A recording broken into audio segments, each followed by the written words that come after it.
మానవులు ప్రశాంతమైన జీవనాన్ని గడపటానికి ఎలాంటి సాధన చేయమని భగవద్గీత తెలియజేసింది. దుఃఖేష్వనుద్విగ్నమనాః సుఖేషు విగత స్పృహః వీతరాగ భయ క్రోధః స్థితధీర్మునిరుచ్యతే.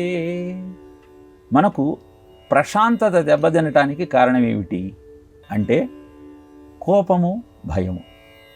ఇవి ఎప్పుడు ఉత్పన్నమవుతాయి అంటే the desire to achieve something, the fear of becoming nothing. ఏదో సాధించాలన్న తాపత్రయంతో, అది సాధించకపోతే జీవితం వృధా అవుతున్న భావనతో జీవితాన్ని గడిపితే అది నీకు అశాంతిని కలుగజేస్తుంది. దాని నుంచి బయటపడాలి అంటే ఆ కోరికలకు స్వస్తి చెప్పాలి. దుఃఖంలో కుంగిపోకుండా, సుఖంలో పొంగిపోకుండా, ప్రతిదీ ఆ భగవంతుని ప్రసాదమే అన్న భావనతో మనం మన జీవితాన్ని గడిపితే మన ప్రశాంతతకు ఎలాంటి హాని కలుగదు.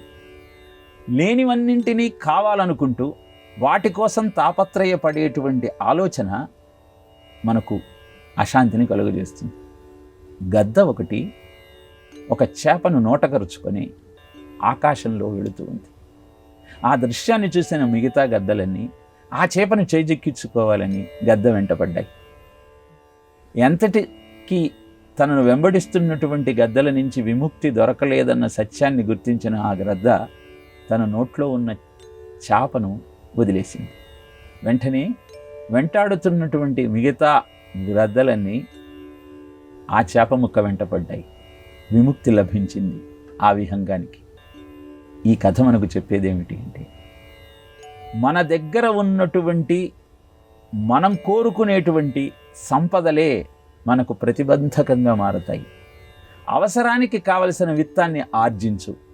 అధికమైనటువంటి ఆనందాన్ని పొందాలన్న భ్రమతో అనవసరమైన వస్తువులంటే వెంట పరిగెత్తే ప్రయత్నాన్ని మారుకో. పొడుగు మూతి ఉన్నటువంటి గాజు సీసాలో కోతి చేయి పెట్టి లోపల ఉన్న జీడిపప్పులను అందుకుంది. ఇప్పుడు బిగించిన పిడికిలి కారణాన ఆ చెయ్యి బయటికి రావటం లేదు. జీడిపప్పులను వదిలేస్తే చెయ్యి బయటికి వస్తుంది.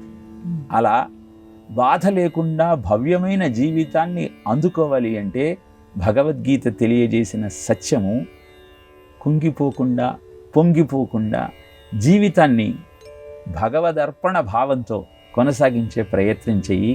అది ప్రశాంతతను నీకు అందజేస్తుంది. ఆ సత్యాన్ని మనం గుర్తించగలిగితే జీవన పోరాటాన్ని ఆరాటంతో కాకుండా అద్భుతమైన భగవద్భక్తితో, అంతటా భగవంతుణ్ణే చూస్తున్నటువంటి భావనతో కొనసాగించే ప్రయత్నం చేస్తాం.